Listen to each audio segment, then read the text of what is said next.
Living in a high-rise condo is just the best. I definitely made the right call signing the lease. A high-rise condo? What are you talking about? I'm talking about our new home, obviously. What are you even saying? He said this with a full smile, but I didn't understand. I had never heard such a conversation. Where did the money come from? Yeah. It's the insurance money left by your previous husband. Then, someone visited us. There stood my mother-in-law. Why are you here? I'll let myself in. She walked right into the house. I've been waiting for you, Mom. Is it about that matter? Yes. Please, have a seat. From their conversation, it seemed that my mother-in-law knew about the high-rise condo too. I was the only one left out. Then, my husband said something outrageous. We're going to live in the condo, the three of us. How can you just say that all of a sudden? If you don't like it, we can get a divorce. I don't mind. I was speechless at his selfishness. Then, my mother-in-law smirked and mocked me. Don't be so surprised. You'll handle all the household chores, right? Not only had he signed a lease for the condo, but he also planned to treat me like a maid. I had been balancing work and household duties, but I was reaching my limit. I went to the bedroom, took something out of the drawer, and showed it to my husband and mother-in-law. What is this? A divorce paper. I've already found a lawyer. It was good that I had prepared it in advance. Both my husband and mother-in-law looked at each other, shocked. Afterward, I divorced my husband and moved abroad. But my revenge didn't end there. There's more to come. As a result, my husband and his family faced a huge consequence. I am Susan. I turned 40 last month. Now, I work at a securities company. I got into investing in college and became deeply involved. That's when I met my first husband. How about we go out for dinner sometime? Sure. Where to? I found a great place recently. Look forward to it. We continued as good friends, and at the time of graduation, he proposed, and we got married. My husband was an investor and had a decent fortune. But he never bragged or settled for it. I truly believe those were happy times. Your husband had an accident. Please come to the hospital immediately. It was right after I finished work. I rushed to the hospital, but he was already gone. My mind went blank, and I don't remember much after that. I was 30 years old. For years after losing my husband, I couldn't accept reality and time just passed by. I inherited his assets, but honestly, I didn't care. Are you okay? Yes, I'm fine. You don't look like it. The person who spoke to me kindly was Dan, my current husband and a coworker at work. Back then, I was grieving the loss of my first husband, feeling a profound sadness, but also loneliness. Dan always listened to my complaints and stories without ever seeming annoyed. Looking back, I might have been an easy target during that time. How about we grab a meal sometime? Oh, yes. I found a great place, but it's awkward to go alone. I see. Being with Dan was comforting. Our relationship continued, and when I was 34, he proposed. I accepted. It wasn't that I had forgotten my first husband, but I did need support. I told my parents, but one person objected. But I've made my decision. I'm worried. Are you sure he's okay? What do you mean? Isn't he just after your money? That's not an issue. We haven't even discussed that.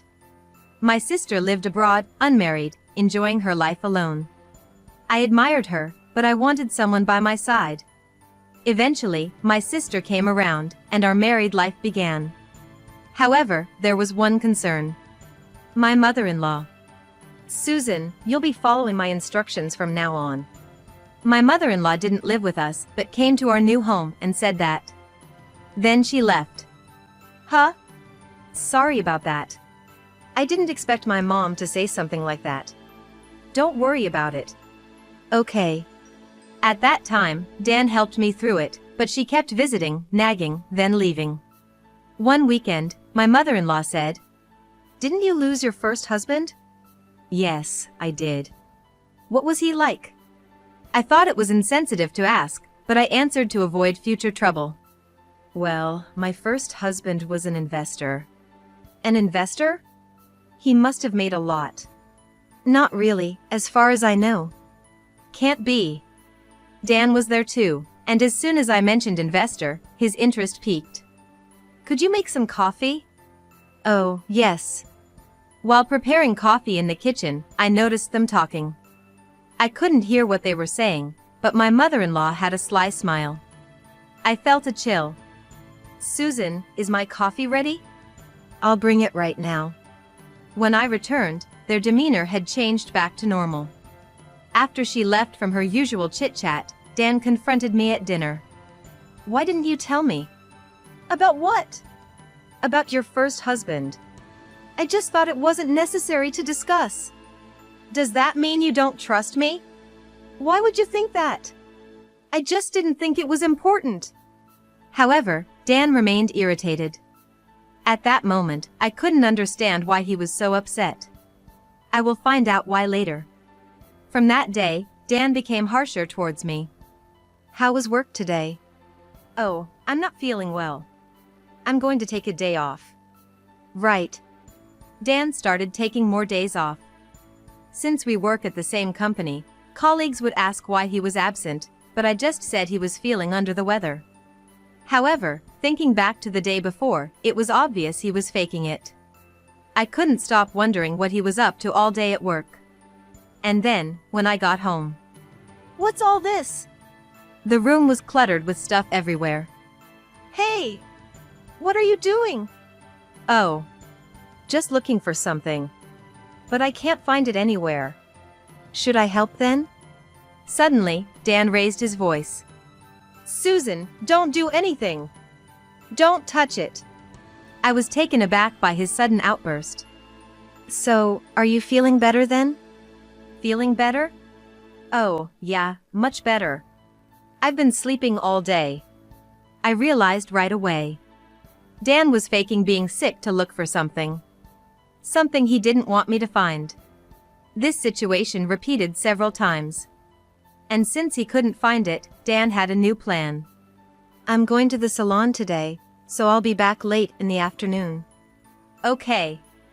Got it. Take your time. Yeah. He seemed oddly happy. Happy that I was going out. When I came back home, I could hear voices inside. There was someone else with Dan. I hesitantly opened the front door. I'm home. I heard a panicked voice from inside. Oh, you're back early. Yeah. So, who's visiting? Yeah, it's my mom. Your mother? Then, my mother-in-law showed her face. You're back already? She looked disappointed. I decided to ask her a question. Did you find what you were looking for? What were you looking for? Yes. That's why you came today, right? I thought Dan couldn't find it alone and asked his mother to help. You knew? Dan interrupted. Mom, you don't need to say anything extra. And Susan, don't ask unnecessary questions. For some reason, I was the one getting scolded. Why do I have to be talked to like this? I haven't done anything wrong. You don't need to interfere. It's none of your business. That's right, Susan. It's not your concern. My mother-in-law, who was quiet until then, suddenly got fiery with Dan's words. Enough already. Can you just go somewhere else? This is my house, though. Dan's right. Just stay outside until we say it's okay. See? Just like Mom said, go outside. Dan forcefully pushed me out of the house. And they even locked the door and put the chain on. Lost, I decided to consult with my sister. My sister is always reliable in times like these. Hello? Susan? What's up? Well, actually. I explained everything to my sister. At first, she listened silently, but even she was outraged by Dan and his mother's behavior. That's not normal at all. But why would they do something like that? While pondering, my sister seemed to have an epiphany. Maybe they're looking for something related to your previous husband's inheritance. Didn't you mention he was an investor? Oh! Everything clicked. Their attitude had indeed changed drastically after I mentioned that. Seems like you hit the nail on the head. Yeah! After ending the call, I killed some time before heading back home. The door was unlocked, so I went inside. Dan's mother had apparently left already. Sorry about earlier. It's okay. I'm not bothered. Good. Dan seemed relieved, but inside, I was seething with anger. They quieted down for a while, but it was clear they hadn't given up. That's why I acted immediately. I secured the documents I received from my first husband in a safety box. I thought it was secure. Only my sister and a close friend knew about this. This should keep it hidden and safe from them. I also prepared divorce papers, ready to use them if needed. I didn't want to be the one to initiate the divorce, so I was biding my time. Before I knew it, I turned 40. The one place I felt at peace was at work. Going out today? Yeah. Mom wants me to help her with shopping. Have a good time. He went out with his mother almost every week. It was obvious they were planning something behind my back. I was almost hoping they would slip up. His mother started asking me to come over frequently to help with chores. Just need some help tidying up. Sure. Start with the storage shed outside. His mother's house was an old family home where she lived alone. Managing it all by herself would be difficult. But it was strange she never asked for help before. She must be up to something. I worked hard cleaning the cluttered and dusty shed. It seemed like it hadn't been cleaned for many years, and it was overflowing with dust and garbage. After hours, I finally finished, only to be asked to clean inside the house next. Come on. Don't just stand there. There's still a lot to do. She just gave orders from the living room.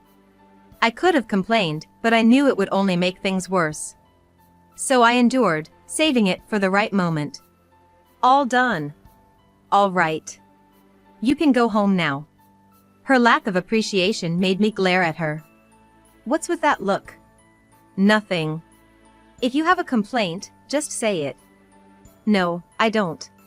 Such an irritating daughter-in-law. I thought the same about her. I couldn't keep living like this. I started making excuses to avoid her requests.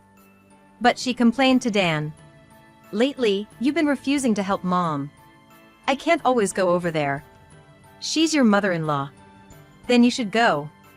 You're her son. What? Despite his complaints, I didn't pay much attention. It was too exhausting to engage every time. Then, one weekend, Dan returned with an unusual expression. I braced myself for something. Welcome back. We need to talk. Sit down. A talk? I was in the middle of preparing dinner. And sat on the sofa. Dan had a smug look.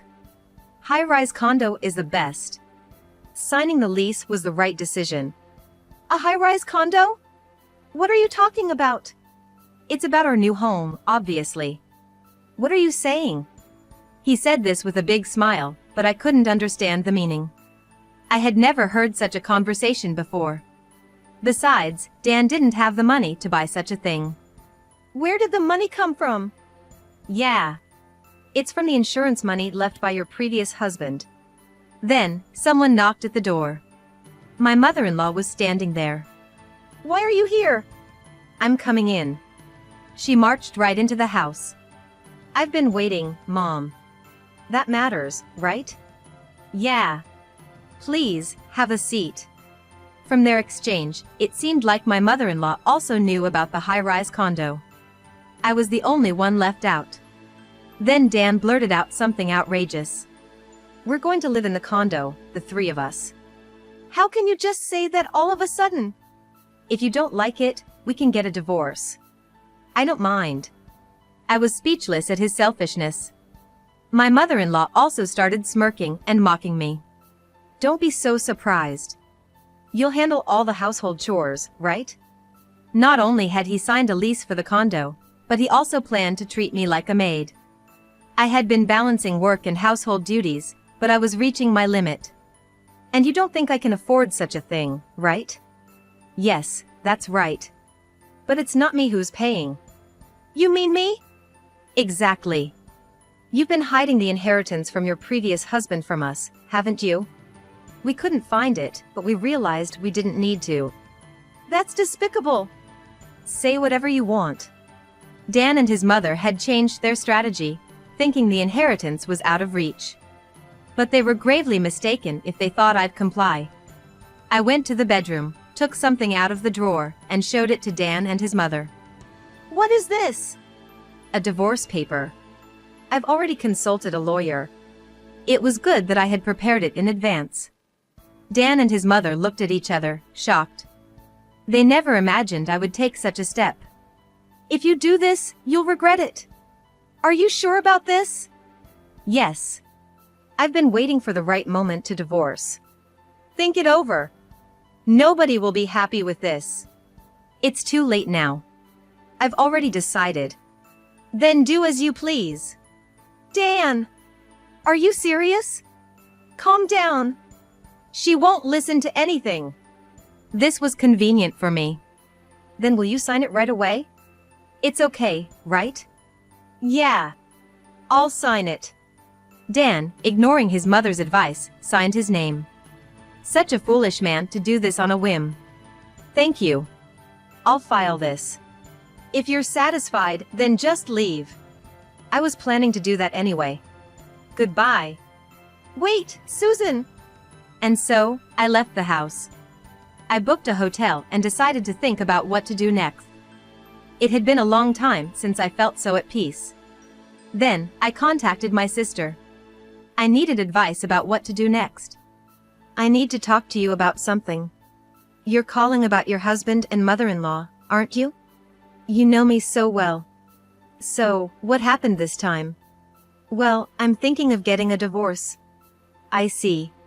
My sister wasn't surprised. She probably saw this coming sooner or later. She's always one step ahead. The reason is the worst. Dan signed a lease for a condo without telling me. What? So, they found it? No. They couldn't find it, so they resorted to this as a last measure. That's ridiculous. My sister sighed. All that's left is to file the divorce, but I'm not sure what to do next. I have a good idea. What? Tell me. Well, her suggestion was surprising, but it seemed like a viable option. The next day, I gave notice of my resignation at work. I enjoyed my job and wanted to continue, but the thought of sharing the same space with Dan suddenly became unbearable. I was persuaded to stay, but I explained my situation and they understood. And a week later, I was to meet my sister at the airport. In the meantime, I made preparations, but there was no contact from Dan or his mother. See you at the airport tomorrow. Okay. Is your luggage all set? It's fine. I got rid of everything unnecessary while no one was at home. The next day, after filing the divorce papers, I flew overseas with my sister. I hadn't been abroad since I traveled there with my first husband. There was a mix of excitement and anxiety. My mother-in-law might have known, but Dan faced a huge consequence for his actions. The only regret was not being able to see his reaction when he realized it. This is our new home from today. Impressive, isn't it? More than impressive. It's huge and fantastic. Now you can do whatever you want here. Thank you. Honestly, it was much more impressive than the high-rise Dan had leased. The thought of starting a new life in this house filled me with excitement. 3 days later, my phone rang. Hello? Susan! Stop Dan! It was my mother-in-law. I didn't expect her to be the one to call. Calm down, please. Ever since you left, he's gone crazy. Gone crazy? He tried to cancel the lease on the condo and couldn't, and he hasn't come home since. Dan couldn't face reality and had run away, it seemed. But that was no longer my concern. That's unfortunate, but it has nothing to do with me. Please solve your own problems. She got angry at my response. This is all your fault for hiding things. Take responsibility. I took a deep breath. Don't blame me. The one who went off the rails is at fault. You're the worst. The worst is on your side. Anyway, what happens to him is none of my business. I'm hanging up now. I ended the call. My sister spoke to me. Your ex-husband? No, it's about my mother-in-law. I bet it's nothing good, right? Yeah. She's troubled because they can't cancel the condo lease. What? That's all their own doing. I told her that, and she got mad. They're really stupid. We continued to laugh about it together. I never thought I'd have such a fun time talking about such things with someone. That day, my sister and I celebrated with drinks until the morning. Just when I thought it was time to sleep, I received a call on my smartphone. Again? What a hassle. Thinking it was my mother-in-law again, I checked the screen and saw it was my ex-husband, Dan. I hesitated but decided to answer, curious about his situation. What do you want? Where are you now? Why do you ask? I want to come see you. I don't have any business with you. Dan didn't know where I was. He couldn't imagine I was not in the US. I have something to discuss with you. Where are you? I can tell you, but you won't be able to come. Do you still want to know? What do you mean? Just tell me. I'm overseas right now, living with my sister. You can't come here, can you? Dan was speechless when he realized I was abroad. By the way, you're troubled because you can't cancel the condo lease, right? Yeah, that's right. So, just so you know, I'm not going to do something stupid like helping you. What? You're calling because you can't pay for it yourself, right? This is all your fault. Then sue me? Though that would be pointless. I provoked him further. Since it has come to this, I'll provoke him thoroughly and then hang up the phone. Don't mess with me. Who's to blame for this? Let me tell you. It's you. This is the result of your reckless actions. If only you had told me where the inheritance was. I didn't tell you because I knew this would happen. You and your mother are just greedy for money. That's not true. Then why did you desperately search the house? It's really sad. Anyway, since you signed the contract, you handle it. I'm hanging up. Wait! Just help me a little. No way! Seeing no point in continuing the conversation, I hung up. How disappointing can a man be? But I wondered how my ex-husband, burdened with huge debts, would survive. That was the only thing I was curious about. Half a year passed since I came here, with no further contact. I'm thinking of going back home. What about you? Yeah, I'm curious too. Let's go back. Then it's settled. We decided to temporarily return. I was curious about my ex-husband and his mother. I went to my old house. But Dan wasn't there. Going to his mother's house, I found it was now vacant land for sale. Well, that figures. Then, someone called out to me from behind. A neighbor, who knew my former mother-in-law, approached me. They said they had moved out like a night flight a few weeks ago. Not surprising, really. I also visited a friend. It was a former colleague. Long time no see. How have you been? From this friend, I learned about my ex-husband's current situation. So that's what happened. Yeah, he quit the company after signing a lease for that expensive condo. Oh really? But doing that only makes things more difficult. So, where is he now? Now he's somewhere in the countryside. Sounds like them. I doubt they can lead a decent life. That's harsh. But we're divorced, after all. Just as I thought, they were struggling. But the hardest part was yet to come. I couldn't help but laugh. Now, I'll live freely with my sister. I probably won't marry again, but that's fine. I will enjoy my freedom.